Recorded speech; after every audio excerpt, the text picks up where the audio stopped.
Russia is expanding its influence in Africa while the troika of North Korea, China and Russia are challenging a US-led world order.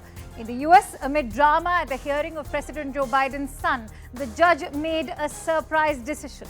Hello and a very warm welcome to World 360. I'm Akanksha Swaroop. We'll deep dive into our top stories, but first up are the headlines.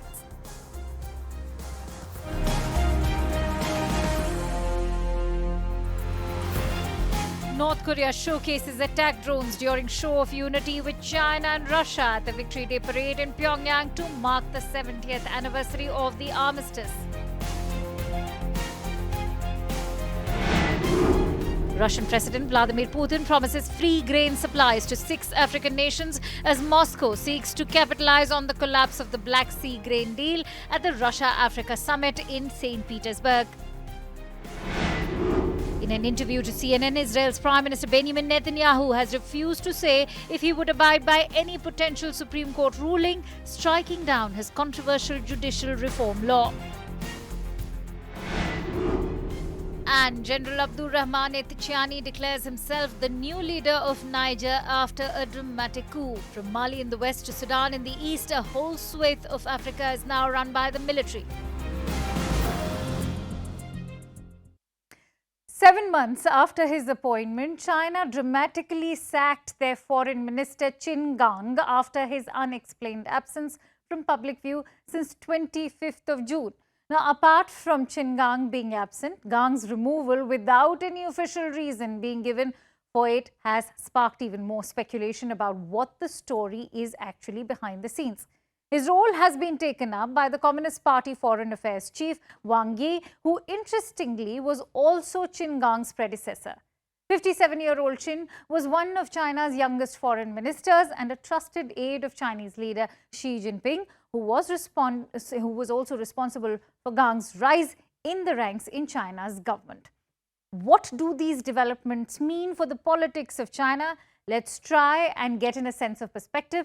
And for that, let me quickly bring in my guest. I'm joined in by Andrew K.P. Lung, who's an international and independent Chinese strategist. Many thanks to you, Andrew, for joining in. Now, not many in China have been convinced by health being given as the reason for removal of Qin Gang. What explains Gang's absence? And of course, the sudden reappointment of Wang Yi.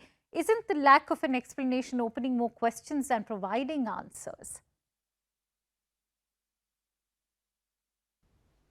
Well, don't forget that Qin Gang was almost handpicked by President Xi, and he has been risen through the ranks very rapidly. And obviously, he has been a very capable diplomat. But recent events happened to suggest that he was involved in a extramarital relationship with the top anchor of the English channel. But what happened was much deeper in the sense that this lady was, according to social media reports, was suspected to be a double agent for the United States. Now, you can see that such a high-level diplomat, China's foreign minister, has been involved in this kind of relationship with a foreign spy. And obviously, it is very, very serious matter. And because there are still investigations going on, and you can see that there are the China's foreign ministry spokesman has been extremely non-committal because there are simply things are going on, and you just can't confirm it openly one way or another. But that's how China it has been so far. Many thanks to you, Andrew K.P. Lung, for joining in.